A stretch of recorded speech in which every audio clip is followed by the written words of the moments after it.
जय श्री कृष्णा दोस्तों, राधे राधे।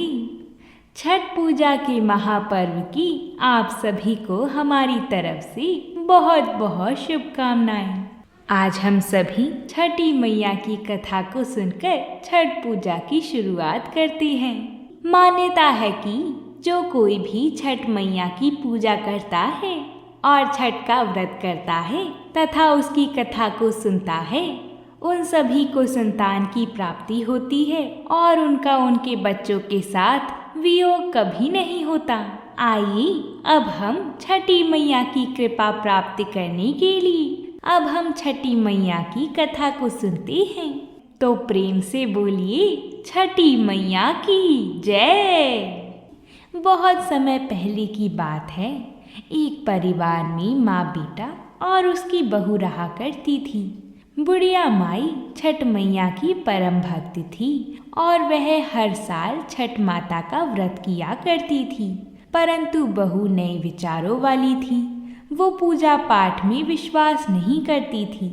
एक बार जब बुढ़िया माई छठ माता की पूजा की तैयारी कर रही थी तो बुढ़िया माई का बेटा आम की लकड़ी तोड़कर ला रहा था और पूजन की सामग्री भी बाजार से खरीद कर ला रहा था। तभी बुढ़िया माँ की बहू बुढ़िया माई पर हंस रही थी और कहने लगी कि अम्मा, दुनिया कहाँ से कहाँ पहुँच गई है। लोग आसमान को छू रहे हैं और आज भी आप इतनी अंधविश्वासी हो। पढ़ी लिखी बहू की बातों का बुढ़िया माता पर कोई प्रभाव नहीं पड़ा। बुढ़िया माई तो अपनी ही धुन में मस्त थी। जब बुढ़िया माई पूजा करने को तैयार हुई तो बहू कहने लगी कि माई, ये सब बेकार है। इस उम्र में 3 दिन भूखी रहोगी तो बीमार पड़ जाओगी और अपनी सेहत को भी बिगाड़ लोगी। भूख प्यास से न जाने क्यों लोग खुद को सताते रहते हैं।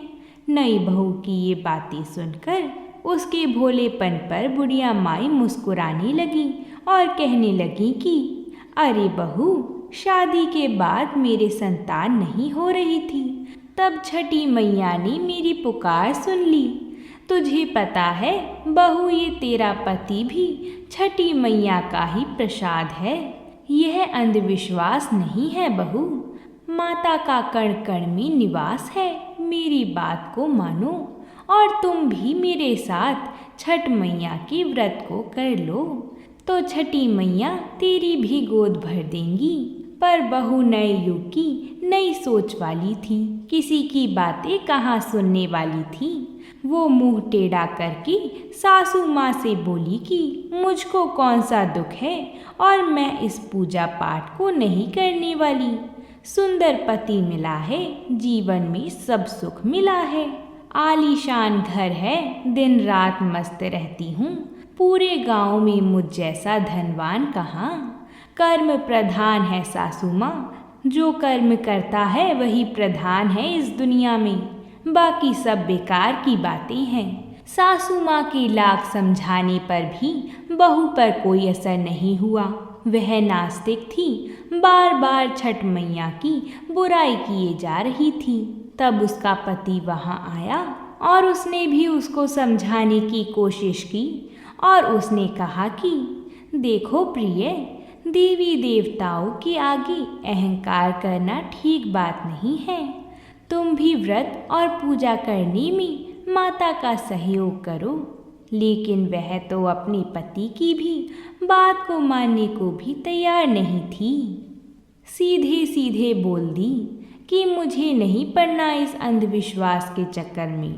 पति भी थक गया उसे समझाते समझाते और बोला, ठीक है, तुम्हें जो करना है वही करो।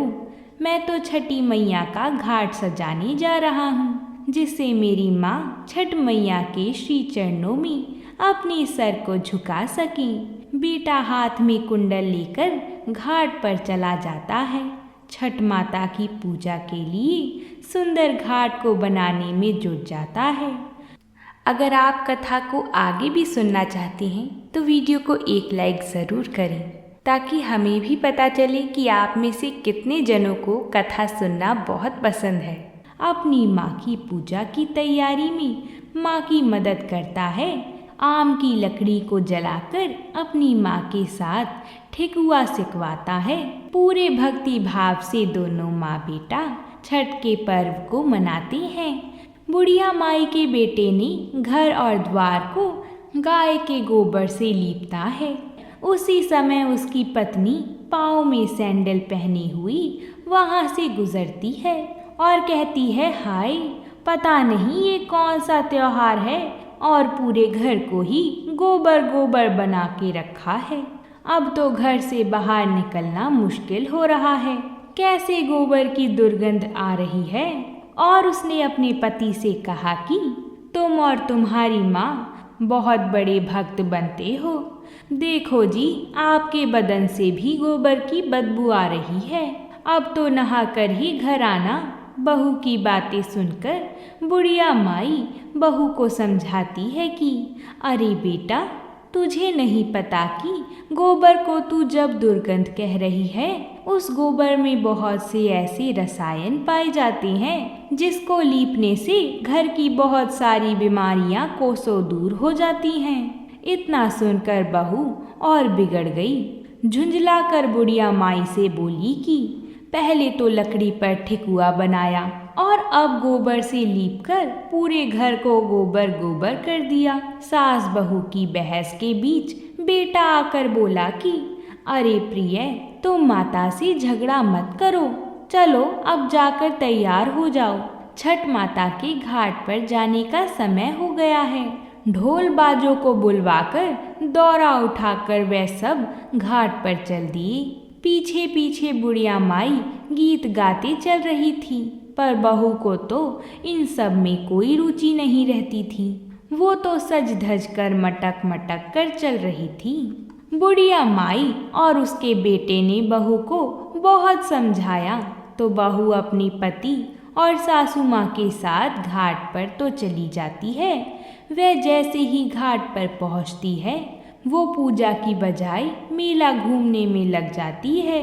कुछ देर बाद उसका पति बहू को वहाँ ना पाकर उसे ढूंढने में लग जाता है तो कहीं हलवाई की दुकान पर स्वादिष्ट पकवान का आनंद उठाती नजर आती है। तब उसका पति आकर कहता है, प्रिय, ये क्या करती हो तुम? यहाँ तक आई हो तो माँ के साथ बैठो। पत्नी झुंझलाकर बोली, ना जी, मैं पूजा पाठ में नहीं बैठने वाली, ना ही घाट पर आने वाली हूँ। मैं तो मेला घूमूंगी, जम के खाऊंगी और पीऊंगी। तुम अपना पूजा पाठ करो, मेरा पूजा पाठ से कोई लेना देना नहीं है। इनकी आपस की बहस सभी लोग देख रहे थे।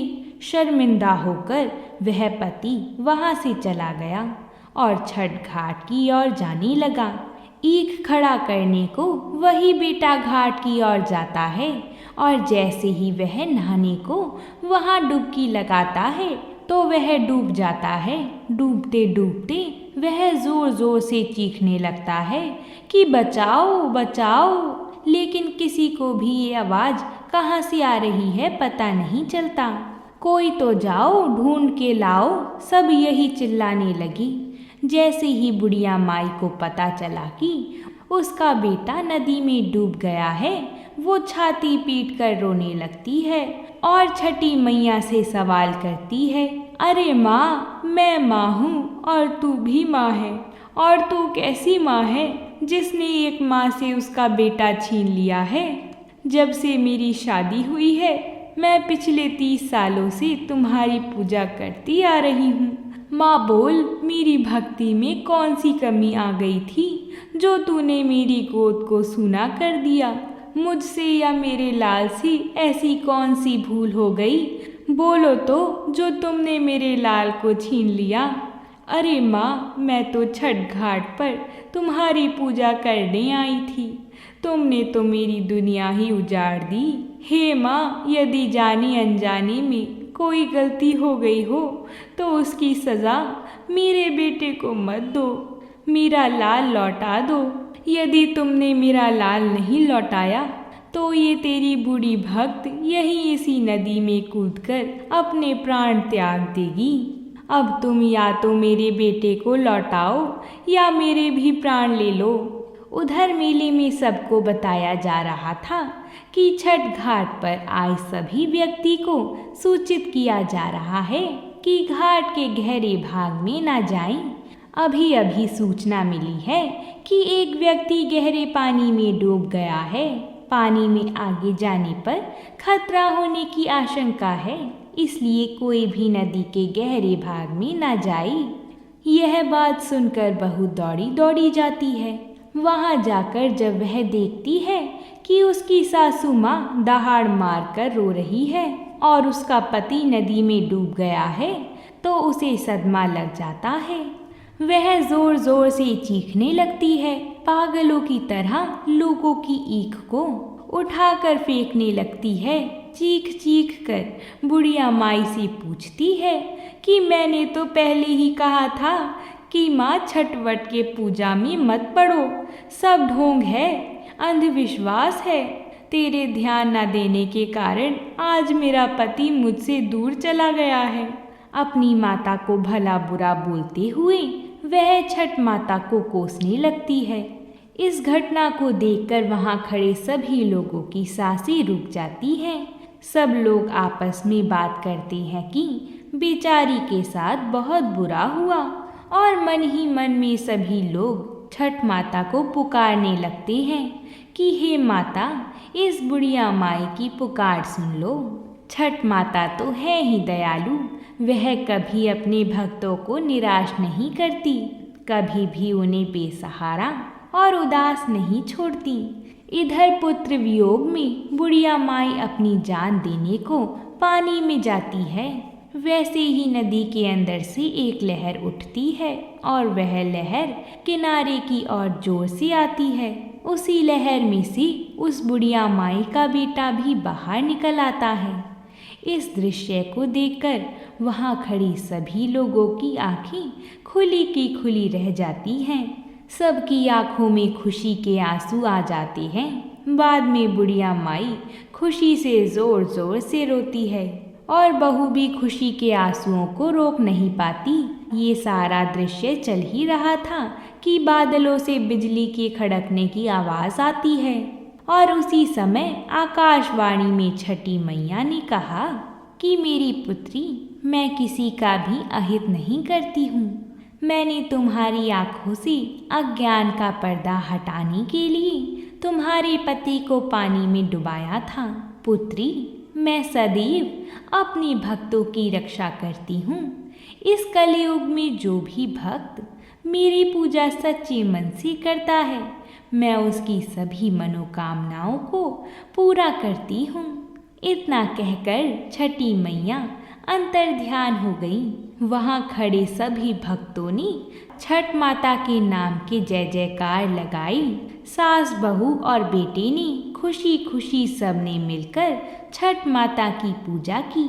हे छठी मैया, इस कहानी को जो कोई भी भक्त प्रेम और श्रद्धा पूर्वक सुने, पढ़े और हुंकार भरे, उन सभी के घर को और उनकी रक्षा करना। बोली छठी मैया की जय। एक बार फिर से आप सभी को छठ पूजा की बहुत बहुत शुभकामनाएं। अगर आप सभी को ये कथा अच्छी लगी है तो कमेंट बॉक्स में छठी मैया की जय ज़रूर लिखिएगा, ताकि हम सभी भक्तजनों पर छठी मैया की कृपा बनी रहे।